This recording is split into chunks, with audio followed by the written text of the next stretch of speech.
It's people power. With the right movers and shakers at the top, good ideas flow and things get done. Well, that's true in big businesses, small businesses, and organizations of every kind. That's why Scouting is so successful. You get quality volunteer leadership at the district level. You get quality programs for the boys. District leaders make it all happen. They're the ones who get troops organized so more boys can join. They're the ones that plan district events to keep people excited about Scouting. They're the ones who train unit leaders to provide great programs for youth. It's people power at its best. Which brings us to our meeting later on today. Hey, while we're waiting for tea time, what say we get some thoughts going on how we can continue to get quality volunteer leaders at the district level? Well, the way I see it, the linchpin is the district nominating committee. Absolutely right. But I'm not sure everyone is reading from the same page when it comes to the district nominating committee. Not everybody knows how it's created, what it's supposed to accomplish. As I recall, the district chairman starts the ball rolling at least 3 months before the annual meeting of the district committee. He or she comes up with a list of 3, 4, 5 names of people to serve on the nominating committee. And not just anybody, mind you.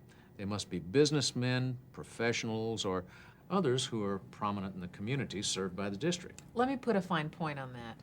Members of the nominating committee must be of at least the same stature of people we expect them to recruit. Committee nominees should have some Scouting background, but that's not essential for the entire committee. Now, whatever Scouting expertise they need, they can get from the district executive, who, by the way, can be a good resource for names. The procedure's straightforward. The district chairman, with the help of the district executive, compiles a list of names for the nominating committee, then submits it to the council president. It's the president's prerogative to add or delete names. His purpose, of course, is to achieve the best balance of talent, something that I think he's in a pretty unique position to do. Now, if he adds a name, it's usually a member of the council executive board who lives or works in the district. After the council president approves the list, the district chairman announces the new nominating committee.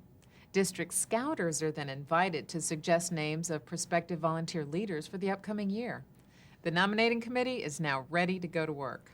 The committee's first meeting is to get oriented, to get a grip on their special mission. The district executive is a big help there. What he does is review the state of the district, review the qualifications for each position, and report on the participation and performance of the previous year's officers and members at large. Now, with that as a background, the committee is ready to select nominees. For the top jobs of district chairman and vice chairman, the committee should identify men and women of exceptional character and influence. They should be outstanding community leaders who can mobilize community resources, human and otherwise, and make things happen in the district. And also, each prospect should have a good track record in both recruiting and organization.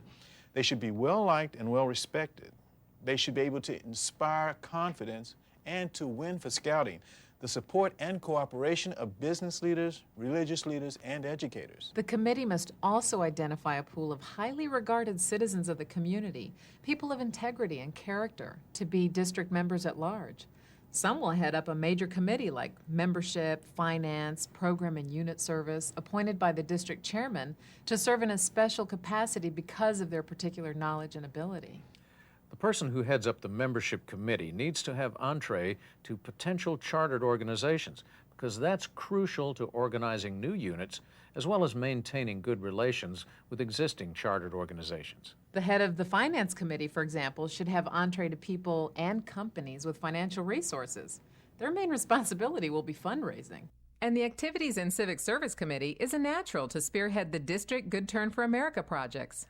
The Activities Committee chairman should be strong in planning and organizing, able to set up and run major events like the annual recognition banquet, the fall camporee, or other events. What you're saying underscores why the nominating committee must find the best people, influential people, who can get things done. Let me be devil's advocate here.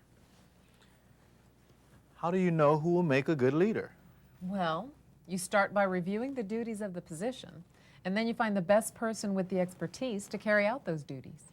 You know, it also may be helpful to assess the district's specific needs. Yes, and that comes from the state of the district.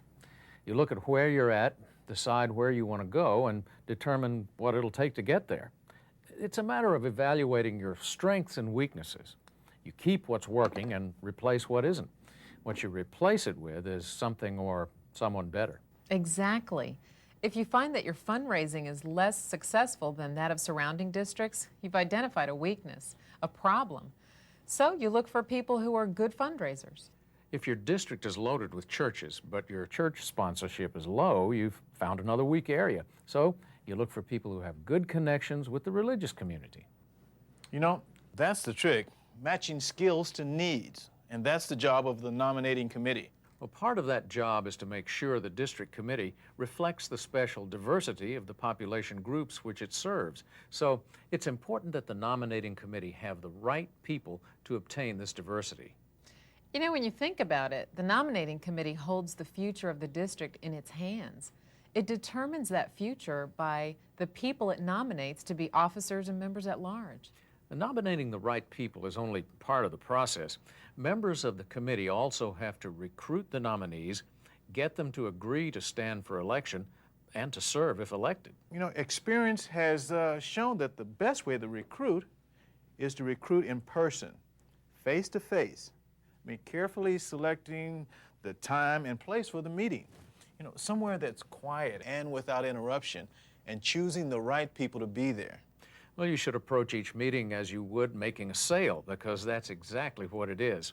Among other things, you must let the nominee know what he's buying into, what the job entails, time and effort required, and the help that'll be available to get the job done. It's very effective to find a connection between the objectives of scouting and a personal interest of the prospect. That requires some homework, but it's well worth the effort if you can show how the two dovetail. If you really want to up your chances for success, involve an influential individual whom the prospect respects. Get that individual to help set up the meeting, bring him to the meeting, and have him ask for the prospect's commitment near the end of the meeting. After the slate has been finalized, that is, after the volunteers have agreed to serve, it's submitted for vote at the annual meeting of the district committee. The slate must receive approval from a majority of voting members present at the district meeting. Now, nominations cannot be submitted from the floor, and once they're elected, the volunteers take office immediately. The work of the nominating committee does not end at the election. It's ongoing. The committee meets periodically throughout the year to help fill vacancies and to expand the list of prospective district volunteers, potential leaders for the future. Of course, everything the committee says and does is held in the strictest of confidence. Somebody deserves special mention here. The way I see it, if the nominating committee holds the future of the district in its hands because of the volunteer leaders it nominates and recruits, then the chairman of the nominating committee is the muscle that moves those hands and makes them reach for the best prospects. He does more than that. He makes assignments. He follows up with committee members, and he keeps things on track so that everything gets done in a timely manner. He's the keystone of the whole process. If you want to upgrade the quality of people to lead the district, you must have a highly capable person chairing the nominating committee. You know, somebody else deserves special mention. The district executive. Now, you can't get along without him. He's the professional advisor and resource for the nominating committee. He helps identify the district's current needs, shares job descriptions and recruiting resources, helps target committee prospects and cultivate their interest, helps the chairman build agendas and track committee progress, and orients and involves new district committee members. Scouting has great resources other than people to assist the nominating committees.